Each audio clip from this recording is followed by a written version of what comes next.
headlines are dominated by the news of 6 Israeli hostages being found killed in Gaza. Now, according to the Israel Defense Force, the Israeli army, the hostages were killed by Hamas, shot to the head shortly before the IDF reached them.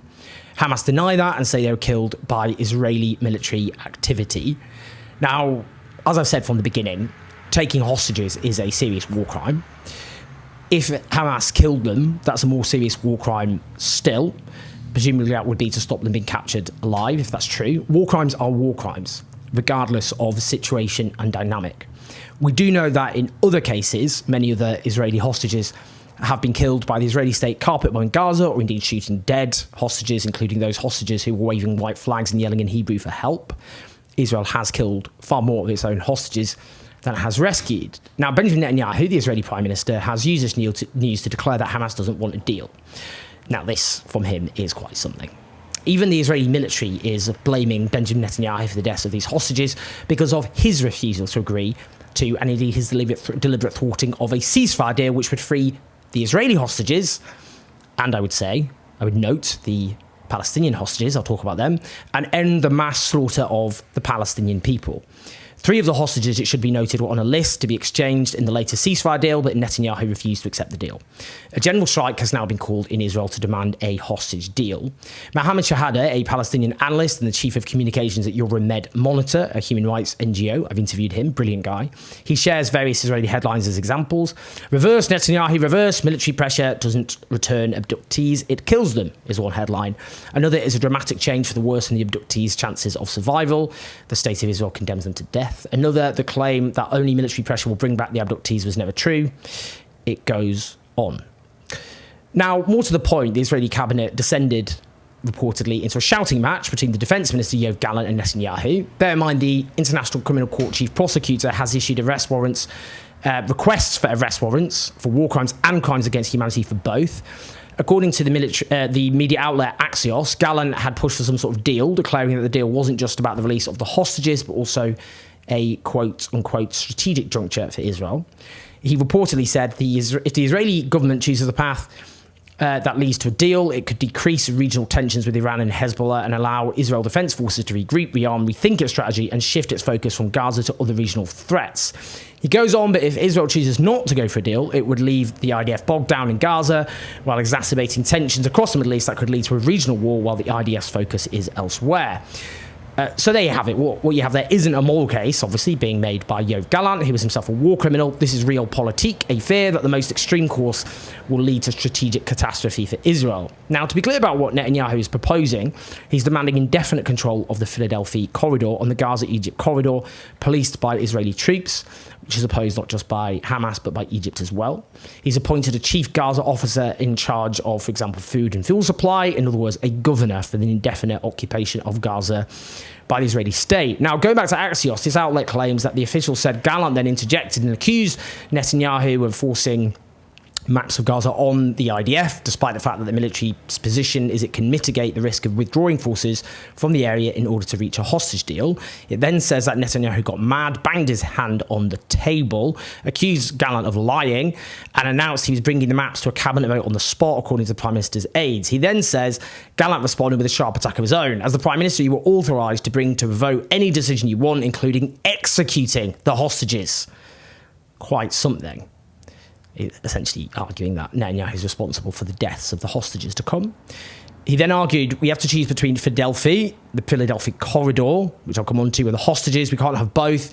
If we vote, we might find out that either the hostages will die or we will have to backtrack and release them.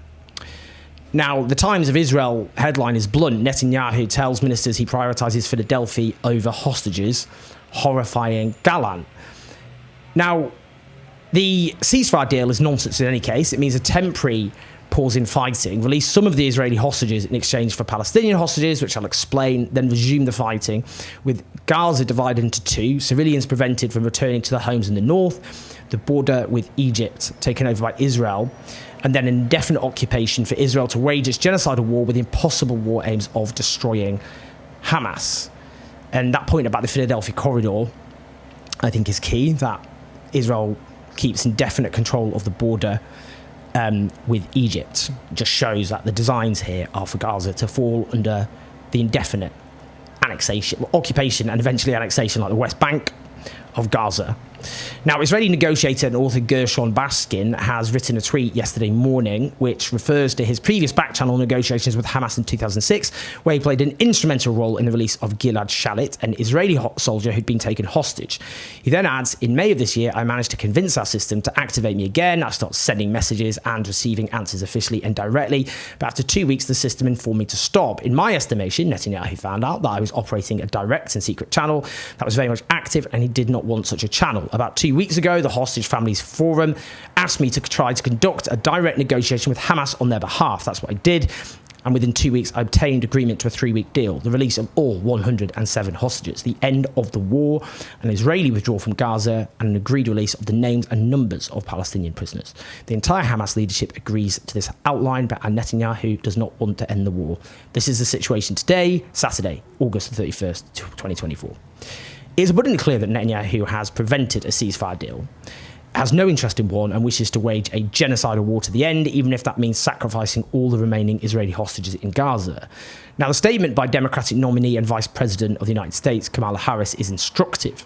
She says in a statement referring to the American Israeli hostage who has been found dead, Hirsch Goldberg Polin, Hamas is an evil terrorist organization. With these murders, Hamas has even more American blood on its hands. I strongly condemn Hamas's continued brutality, and so must the entire world. From its massacre of 1,200 to sexual violence, taking of hostages, and these murders, Hamas depravity is evident and horrifying. The threat Hamas poses to the people of Israel and American citizens in Israel must be eliminated, and Hamas cannot control Gaza. The Palestinian people too have suffered under Hamas's rule for nearly 2 decades. No mention at all of the mass atrocities committed by the Israeli state, the tens of thousands killed. She mentioned sexual violence. There's overwhelming evidence of sexual violence by the Israeli military authorities against Palestinians. Torture, some of the most depraved war crimes imaginable that's possible to commit have been committed by the Israeli state with US complicity and facilitation. And she mentions Americans being killed.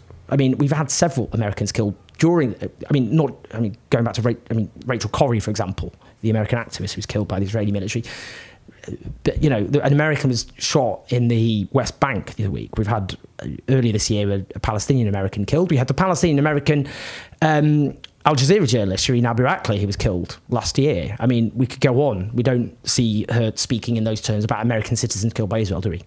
But in practice, it means Harris is giving Israel carte blanche to wage its forever genocidal war. US government analysts themselves say there's no chance of defeating Hamas militarily. You can't defeat an idea by military means. When you slaughter existing Hamas militants, the survivors of Israel's genocide, including those whose relatives have been slaughtered, some of them will simply fight in their place instead. Now, if you're an American voting Kamala Harris as the lesser of two evils, and okay, I get the argument, I understand the argument, obviously. But just say what you're doing there. Don't invent fantasies about what she believes about Gaza. It's very clear. She doesn't represent some decisive rupture from the Biden policy of facilitating genocide. Now, finally, look, of course, the lives of these Israeli hostages matter. Every civilian life, irrespective of who they are, is of equal worth. Each of their deaths should be mourned and their killings condemned. You should note, though, as you look at each media outlet and see the faces staring back at you, that the same humanity is not afforded to the far, far greater number of Palestinians who've been killed, including Palestinians held in captivity in Israeli prisons, several of whom have been killed in captivity, almost certainly tortured to death, including Palestinian doctors, those held without charge. And we know there are thousands of Palestinians, including children, held without charge in hideous circumstances, with overwhelming evidence showing torture, sexual violence, rape, utter depravity. These are hostages too. Those Palestinians, let alone the tens of thousands slaughtered by the Israeli state since last October, are not afforded humanity, the same humanity by our media outlets, by our politicians.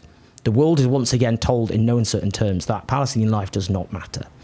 As we mourn all these deaths, let's be clear, the many thousands of Palestinians who are now going to be killed on top of those who have already been slaughtered, as well as the Israeli hostages, in the absence of a hostage deal, their lives now, I'm afraid, in imminent danger. The blood of all of these people is on the hands of the Israeli state and their US facilitators. Don't forget it. Please like and subscribe. Do leave your thoughts, your comments. Help keep the show on the road at patreon.com/ownjazz84. Listen to the podcast. I'll speak to you soon.